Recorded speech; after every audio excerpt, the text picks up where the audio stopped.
Well, hello! Michael here. Again today looking at Psalms 46, a psalm subtitled, God is Our Fortress.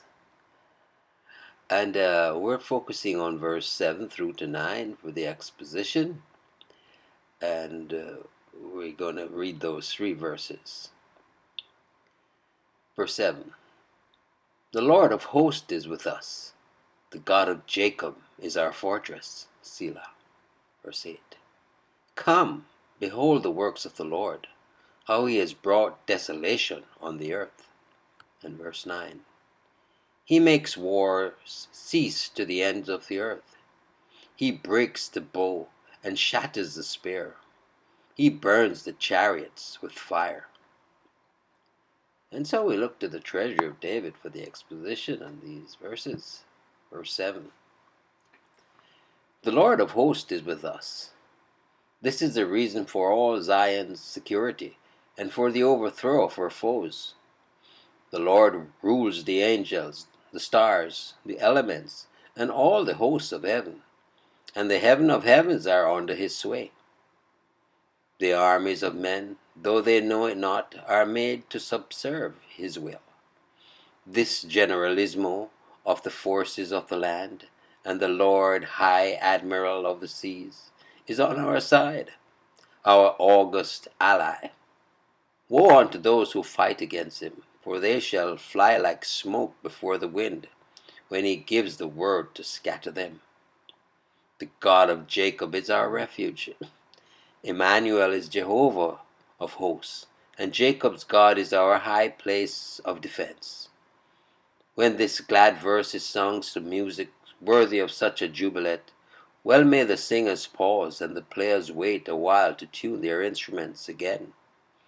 Here, therefore, fitly stands that solemn, stately, peaceful note of rest.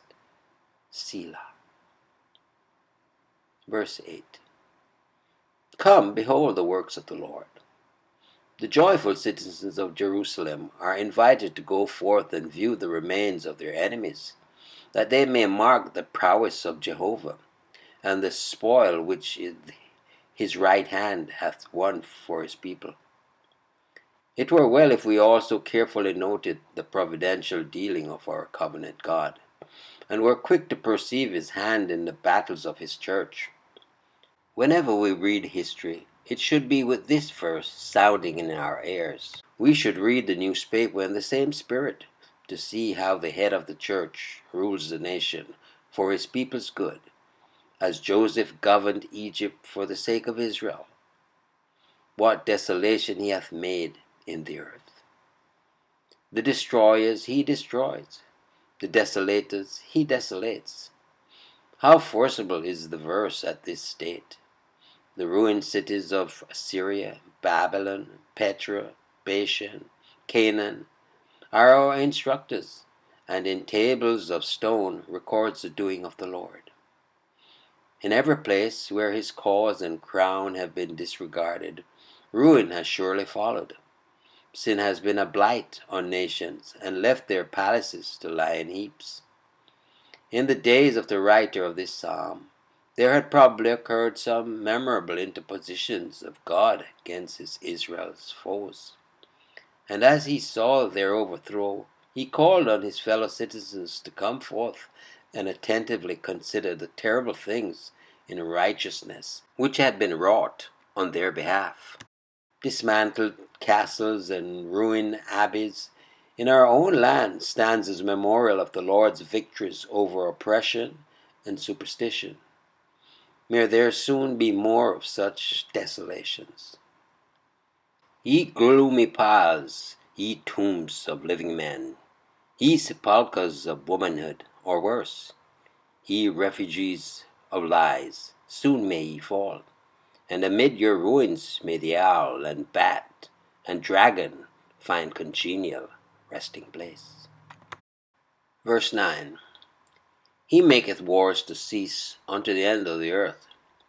His voice quiets the tumult of war, and calls for the silence of peace. However remote and barbarous the tribe, He awes his people into rest. He crushes the great powers till they cannot provoke strife again. He gives his people profound repose. He breaketh the bow. The sender of swift-winged death he renders useless. He cutteth the spear in sunder. The lance of the mighty man he shivers. He burneth the chariot in the fire. The proud war chariot with its death-dealing scythes he commits to the flames. All sorts of weapons he piles heaps on heaps and utterly destroys them. So was it in Judea in the days of yore. So shall it be in all lands in eras yet to come. Blessed deed of the Prince of Peace. When shall it be literally performed? Already the spiritual foes of his people are despoiled of their powers to destroy. But when shall the universal victory of peace be celebrated, and instruments of wholesale murder be consigned to ignominious destruction? How glorious will be the ultimate victory of Jesus, be in the day of his appearing, when every enemy shall lick the dust. God don't play. His words are with full meaning and power. Just to enjoy the meditation, Michael here declaring yet again, Jesus is Lord. Until next time, be blessed.